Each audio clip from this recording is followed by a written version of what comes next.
Hello students, previous video में मैंने आपको बताया कि होमोमॉर्फिज्म क्या होता है। इससे पहले हम आइसोमॉर्फिज्म ऑफ ग्राफ्स भी पढ़ चुके हैं।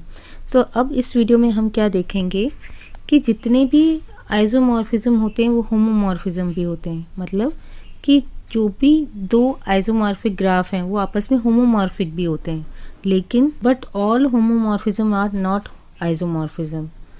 सभी होमोमॉर्फिज्म आइसोमॉर्फिज्म हो ये ट्रू नहीं होता है, यानी कि ऑल होमोमॉर्फिज्म जो होते हैं वो होमोमॉर्फिज्म होता है, लेकिन इसका रिवर्स ट्रू नहीं होता कि ऑल होमोमॉर्फिज्म जो हो वो भी आइसोमॉर्फिज्म हो। तो हम इस वीडियो में यही प्रूफ करेंगे कि all isomorphism are also homomorphism but all homomorphism are not isomorphism. तो हम ये एक एग्जाम्पल के थ्रू प्रूफ करेंगे। हमारे पास ये ग्राफ है और एक ये ग्राफ है। पहले हम ये प्रूफ करेंगे इन दोनों ग्राफ्स के लिए, G1 एंड G2 के लिए, कि ये आपस में आइसोमॉर्फिज्म है कि नहीं।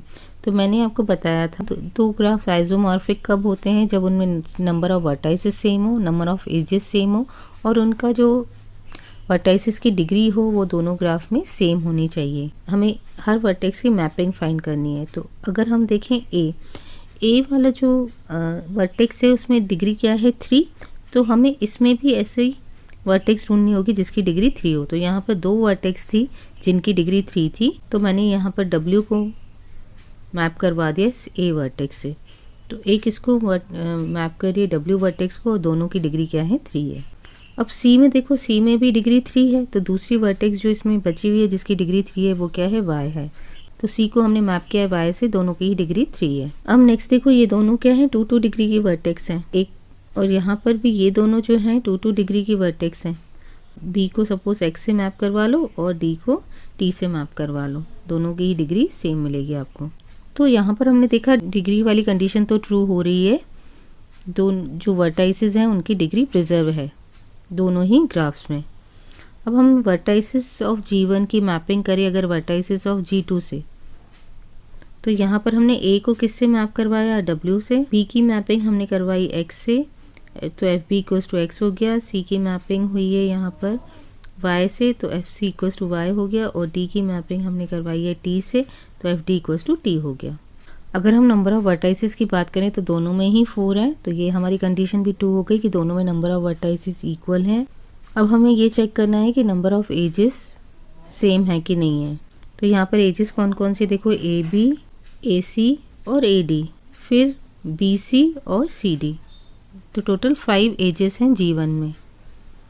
अब इनके करस्पॉन्डिंग हमें एज G2 में देखना है। तो ये A है, ये A को मैप कर रहा है, ये B को, ये C को और ये D को। तो यहाँ पर अगर हमें AB निकालनी है तो AB यहाँ पर क्या है WX। नेक्स्ट क्या है AC, तो AC क्या हो जाएगा WY। नेक्स्ट इज AD, तो AD यहाँ पर क्या हो जाएगी WT। Next is BC, BC is XY and CD is YT। तो इसमें नंबर ऑफ एजेस 5 हैं, इसमें भी हमें नंबर ऑफ एजेस 5 मिल रही हैं, और हर एज के करस्पॉन्डिंग G2 में भी एज एग्जिस्ट करती है। तो ये कंडीशन भी हमारी ट्रू हो गई।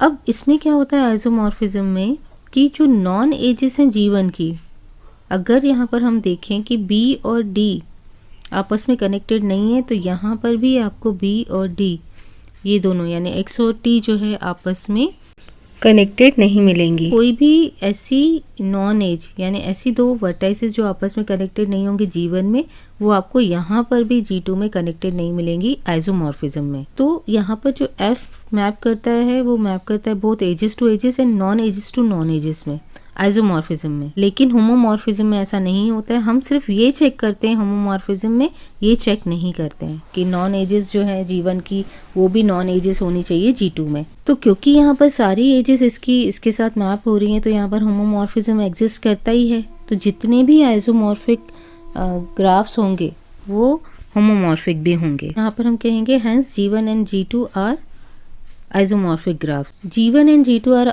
also homomorphic to each other because every age of G1 maps to every age of G2. तो यहाँ पर ये होमोमॉर्फिक भी होंगे क्योंकि हर एज जो G1 की है वो मैप करी है हर एज ऑफ G2 से। तो हम कह सकते हैं so all isomorphism are also homomorphism. हमने ये प्रूफ कर दिया। अब हमें रिवर्स प्रूफ करना है कि सारे होमोमॉर्फिज्म जो हैं वो आइसोमॉर्फिज्म नहीं होते हैं। जैसे ये हम कह रहे हैं ये ग्राफ इसके होमोमॉर्फिक है कि नहीं है, तो ये होमोमॉर्फिक भी है और आइसोमॉर्फिक भी है। सारे होमोमॉर्फिक ग्राफ जो हैं वो आइसोमॉर्फिक हो ऐसा ज़रूरी नहीं होता है, उसको हम इस एग्जाम्पल से प्रूव कर सकते हैं। जैसे हमारे पास ये G1 ग्राफ है और ये G2 ग्राफ है। देखो मैंने ग्राफ कलरिंग से ही इसको मर्ज किया हुआ है। यहाँ पर 2 कलर्स लगेंगे, तो यहाँ पर ये A और C ये वाली वर्टेक्स है और B और D ये वाली वर्टेक्स है। पहले हम देखते हैं क्या ये होमोमॉर्फिज्म है। तो अगर हम देखें यहाँ पर एज एग्जिस्ट करती है AB,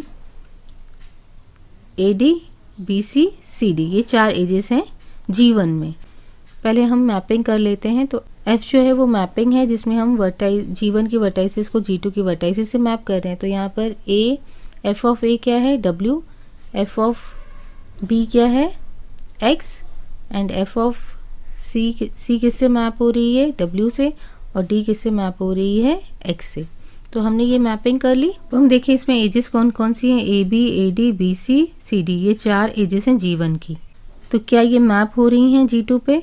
तो अगर हम AB को देखें तो AB मतलब WX, क्योंकि ये A और C को रिप्रेजेंट कर रहा है, ये B और D को। AB एज जो है G1 की वो मैप कर रही है WX से, AD किससे मैप करेगी WX से ही, BC किससे करेगी XW से, और CD किससे करेगी WX से। तो हर एक एज जो G1 में है वो मैप करती है एज ऑफ G2 से। तो ये वाली कंडीशन हमारी ट्रू हो गई। सारी एजेस जो G1 के वो मैप हो रही हैं G2 से। तो ये दोनों आपस में क्या है, होमोमॉर्फिक है। लेकिन ये आपस में आइसोमॉर्फिक हैं क्या? नहीं है, क्योंकि अगर आप देखो तो यहाँ पर नंबर ऑफ वर्टाइसिस कितनी है 4 है, और यहाँ पर नंबर ऑफ वर्टाइसिस कितनी है 2 है। तो हमें पता है कि आइसोमॉर्फिक ग्राफ्स कब होते हैं, जब उनमें number of vertices, number of edges और उन वर्टाइसिस की डिग्री दोनों में ही सेम हो उसमें। तो यहाँ पर ऐसा नहीं हो रहा है, यहाँ पर नंबर ऑफ वर्टाइसिस दोनों में अलग अलग है, तो ये आपस में आइसोमॉर्फिक नहीं है। Hence G1 and G2 are homomorphic graphs, but they are not isomorphic as the number of vertices are not same in both the graphs. So hence it is proved that all homomorphism are not isomorphism. तो हमने prove कर दिया कि all isomorphism are also homomorphism, but all homomorphism are not isomorphism.